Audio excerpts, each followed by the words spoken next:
यहाँ पर लगे। बहनों और भाइयों, बेटे और बेटियों, एक बार कोविड-19 का संक्रमण फिर तेजी से अपने देश में बढ़ रहा है। हमारा प्रदेश भी इससे अछूता नहीं है। हमारे पड़ोसी राज्य महाराष्ट्र में तो 35,000 से ज्यादा पॉजिटिव केस प्रतिदिन आ रहे हैं। मध्य प्रदेश में भी यह संख्या 2000 के पार निकल गई है और हमारे कुछ शहर तो ऐसे हैं जहां संक्रमण की यह संख्या अपने उच्चतम स्तर पर पहुंच गई है। असाधारण तेज गति से यह संक्रमण बढ़ रहा है। सरकार इस संक्रमण से निपटने के लिए पूरी तरह से तैयार है। घबराने की जरूरत नहीं है। इससे निपटने की हम हर संभव व्यवस्था करेंगे। एक तरफ निःशुल्क टेस्टिंग की व्यवस्था, दूसरी तरफ अस्पताल में बिस्तरों की संख्या, सामान्य bed, isolation bed, oxygen bed, ICU bed, ventilator, दवाइयां, इलाज की पूरी पुख्ता व्यवस्थाएं हम सब करेंगे, आप चिंता ना करें।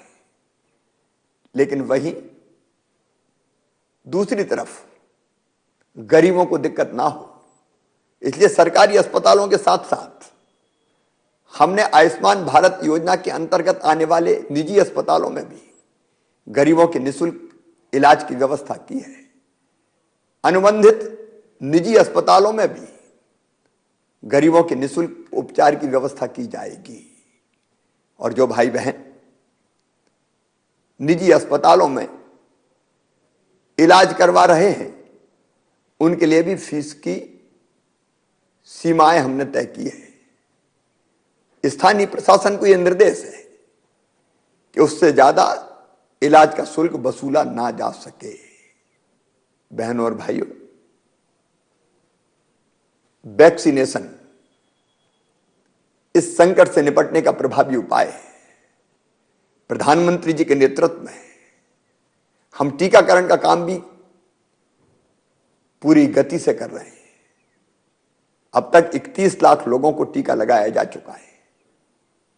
अब तक 60 साल से ऊपर के सारे बुजुर्ग भाई बहनों को और 45 साल की उम्र से ज्यादा ऐसे भाई बहन जो कई बीमारियों से ग्रसित थे, उनको टीका लगाया जा रहा था। लेकिन प्रधानमंत्री जी के आशीर्वाद से 1 अप्रैल से 45 साल की उम्र से ज्यादा सभी भाई बहनों को जो किन्हीं बीमारियों से ग्रसित भी नहीं है, उनको भी टीका लगाया जाएगा।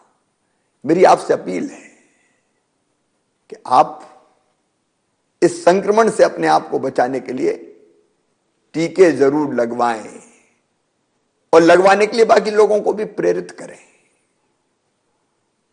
संक्रमण रोकने के लिए आपका सहयोग भी मैं चाहता हूं। सरकार अपनी तरफ से कोई कसर नहीं छोड़ेगी। परिश्रम की पराकाष्ठा हम करेंगे, प्रयत्नों की परिसीमा हम करेंगे, लेकिन आपका सहयोग जरूरी है। इस संक्रमण को अगर बढ़ने से रोकना है तो 3 ही प्रभावी उपाय हैं। 1, मास्क लगाना। मास्क लगाने से वायरस मुंह और नाक के जरिए हमारे शरीर में नहीं जाएगा, हम संक्रमण से बच जाएंगे। दूसरे, सोशल डिस्टेंसिंग, आपस में सुरक्षित दूरी रखना। सुरक्षित दूरी से हम वायरस ले जाने वाले कैरियर नहीं बन पाएंगे। और तीसरे, बार बार अपने हाथ साफ करना सैनिटाइजर या साबुन से। इससे वायरस को हम वहीं मार देंगे और संक्रमण फैल नहीं पाएगा। आपका सहयोग चाहिए। हमारे महत्वपूर्ण त्योहार है, त्योहार मनाए, इससे इनकार नहीं है, लेकिन क्या संक्रमण रोकने के लिए हम ये त्योहार अपने परिवार के साथ घर पर नहीं मना सकते? संक्रमण अगर रोकना है तो भीड़ भाड़ से बचना होगा। रस्म निभाएं त्योहारों की, परंपराएं पूरी करें, पर बिना भीड़ भाड़ के।